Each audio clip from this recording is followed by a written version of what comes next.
బేసిక్గా రామంత మంచోడు ఇంకోలేడు, కానీ వాడికి కోపం వస్తే డిసెంబర్ 10 అంటే నిన్న. సో నిన్న డేట్ నుంచి గేమ్ చేంజర్ రిలీజ్ అంటే జాన్ 10కి సరిగ్గా 30 డేస్ ఉంది కదా. మూవీ టీం నుంచి ఎటువంటి పోస్టర్ అయినా గ్లిమ్సెస్ ఏదైనా అప్డేట్ వస్తుందని చాలా వెయిట్ చేసా, మార్నింగ్ నుంచి ఈవినింగ్ వరకు.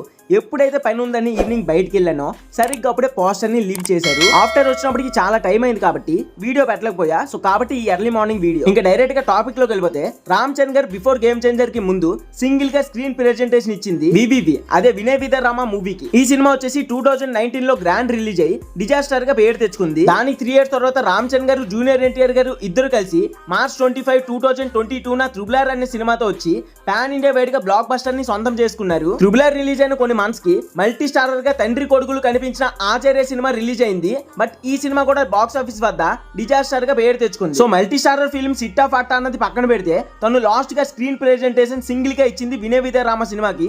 కానీ ఆ సినిమా డిజాస్టర్. అంటే తను సింగిల్ గా 1 man షో చేసి బ్లాక్ బస్టర్ కొట్టిన మూవీ వచ్చేసి రంగస్థలం. అది ఎప్పుడో 2018 లో వచ్చింది. అంటే దాదాపు ఇప్పటికే 7 years అవుతుంది. సో 7 years తర్వాత నాకైతే గట్టిగా హోప్స్ ఉన్నాయి గేమ్ చేంజర్ పక్కా బ్లాక్ బస్టర్ అవుతుందని. గత 7 years నుంచి ఇట్టు కొట్టాలని రామ్ చరణ్ గారు ఫ్యాన్స్ ఈ గట్ల ఆకలితో వెయిట్ చేస్తున్నారు. ఉన్న ఆకలి అన్నంతో కాదు, ఫుల్ ప్లేట్ దమ్ బిర్యానీతో ఇంకో 30 రోజుల్లో వచ్చి నింపేపోతున్నాం గేమ్ చేంజర్ తో అని క్లియర్ గా ఈ పోస్టర్ లోనే అర్థమవుతుంది. ఈ డిసెంబర్ 14న గేమ్ చేంజర్ మూవీ నుంచి USA లో ప్రీ బుకింగ్ సేల్స్ అయితే మొదలు కాబోతున్నాయి. ఆల్రెడీ గేమ్ చేంజర్ మూవీ మీద కొంతవరకు బడ్జ్ ఉంది USA లో అన్న టాక్ అయితే నడుస్తుంది. మరి అడ్వాన్స్ బుకింగ్ సేల్స్ అన్నవి మొదలయ్యాక చూడాలి నిజమైన బడ్జ్ ఎలా ఉంటుందా అన్నది. నేనైతే జనవరి 10 కోసం ఈగర్లీ వెయిట్ చేస్తున్నా భయ్యా. ఇంకో 30 రోజుల్లో కాదు ఇంకో 29 రోజుల్లో ఆఫ్టర్ రంగస్థలం లాంగ్ గ్యాప్ తర్వాత, అంటే దాదాపు 7 నుంచి 8 సంవత్సరాల తర్వాత రామ్ చరణ్ గారి విలయ తాండవం ఏంటో ఈ గేమ్ చేంజర్ మూవీలో చూడబోతున్నాను. నేనైతే ఈ సినిమా కోసం చాలా పిచ్చ వెయిటింగ్ అబ్బా. మరి నాతో పాటు ఎంతమంది వెయిట్ చేస్తున్నారు కామెంట్ లో తోసేసి వీడియోకి ఒక లైక్ వేసి రామ్ చరణ్ గారి ఫ్యాన్స్ మాత్రం ఛానల్ ని సబ్స్క్రైబ్ చేసి సపోర్ట్ చేస్తారని కోరుకుంటున్నా.